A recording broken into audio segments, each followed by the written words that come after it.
সেই আগুনের মধ্যে যদি তাকে ফেলে দেওয়া হয়, ওই আগুন আজও ফুলবাগান হয়ে যাবে। বলেন সুবহানাল্লাহ। কিন্তু এখনকার সেই ঈমান আমাদের আছে নাকি? না, নাই, সেই ঈমান নাই। ইউনূস আলাইহিস সালাম বিপদে পড়ে যেয়ে মাছের পেটের মধ্যে যখন গেলেন, যাওয়ার পরে বললেন, মা বাঁচাও, বাবা বাঁচাও, নেতা বাঁচাও, পীর সাহেব বাঁচাও, বলেছেন নাকি? না, বলেন নাই। কি বলেছেন? লা ইলাহা ইল্লা আনতা সুবহানাকা ইন্নী কুনতু মিনাজ জালিমিন। ইব্রাহিম আলাইহিস সালাম ডাকলেন কাকে? আল্লাহ রাব্বুল আলামিন ডাকার সাড়া দিয়েছে না দেয় নাই? আল্লাহ বললেন ইব্রাহিম না ইউনূস আলাইহিস সালাম কাকে ডেকেছেন? কথা কয় না, আল্লাহর নাম বলতে কষ্ট হয়। ডেকেছেন কাকে? সবাই জোরে বলেন কাকে? সেই আল্লাহকে ডাকার পরে আল্লাহ রাব্বুল আলামিন বললেন, ওগো ইউনূস, তুমি যখন ডাক দিয়েছো, তোমার ডাকে রাতের অন্ধকার, পানির অন্ধকার আর মাছের পেটের অন্ধকার, ওখান থেকে পৃথিবীর কোনো মানুষ শুনতে পায় নাই।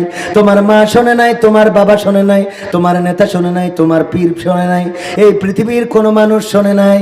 কিন্তু আরশে আজিম থেকে আমি আল্লাহ শুনলাম, আর আমি আল্লাহ তোমার ডাকে সাড়া দিলাম, আর ওই মাছের পেটের মধ্যে যন্ত্রণা শুরু করে দিলাম।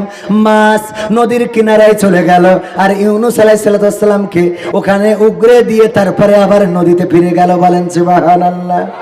মুসা আলাইহিস সালাম যখন নদীর কিনারায় পৌঁছে গেলেন, সাহাবীরা বলছে, ওগো মুসা, আর তো কোনো উপায় নাই, এবার তো মারা যেতে হবে, ফোন দাও। একটু মার কাছে ফোন দিয়ে বিদায় নি, বাবার কাছে ফোন দিয়ে বিদায় নি। মানে তখনকার সময়, বুঝলেন, বিদায় নেওয়া ছাড়া কোনো রাস্তা নেই। মুসা আলাইহিস সালাম বললেন, কেন? বলল, হয় নদীতে সুবানি খাবো, নাই ফেরাউনের সৈন্য সামন্তর ঘোড়া বাহিনীর পদপিষ্ট হয়ে মারা যাব। মুসা বললেন, টেনশনের কিছু নাই, আল্লাহ আসান। আল্লাহ রাব্বুল আলামিন বললেন, মুসা দাঁড়িয়ে আছো কেন? বলল, আল্লাহ কি করব, পিছন দিকে তো যাওয়া যাবে না, আবার সামনে তো নদী। বলল, হাতের লাঠি কিসের জন্য?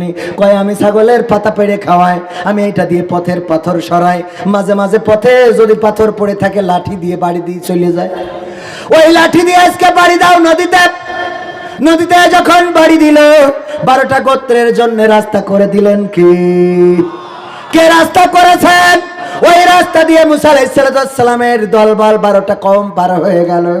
আর ফিরাউন এসে বলল, এই রাস্তা আমার স্বপ্ন ছিল, সুতরাং টেনশনের কিছু নেই, সবাই ঢুকে পড়ো। আর মাঝ বরাবর যাওয়ার পরে আল্লাহ রাব্বুল আলামিন বললেন, কুন ফায়াকুন, কে হও, একত্রিত হও, আর ফায়াকুন হয়ে গেল।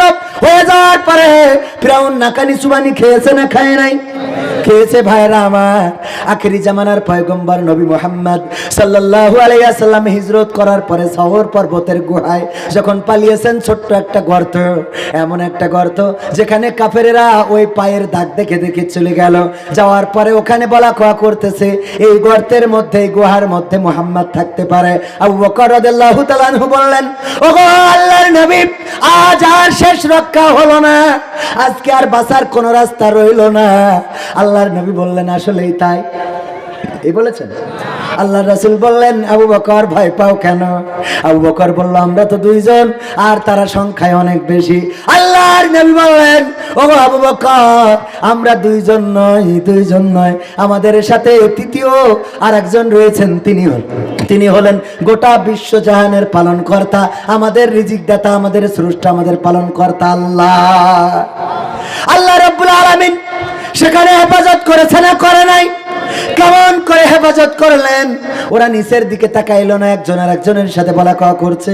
এখানে যদি মুহাম্মদ থাকে, তাইলে মাকড়সাই কেমন করে জাল বাঁধবে বলো? এখানে যদি মুহাম্মদ থাকতো, তাইলে কবুতর উড়ে যেত, এখানে ওদের বাসা থাকতো না। এই জন্য যেই কবুতর আল্লাহ রাসূলকে এইভাবে রক্ষা করেছিল, সেই কবুতর যারা মক্কায় মদিনায় যান, আছে না নাই? ওখানে কবুতর ধরে খায় নাকি?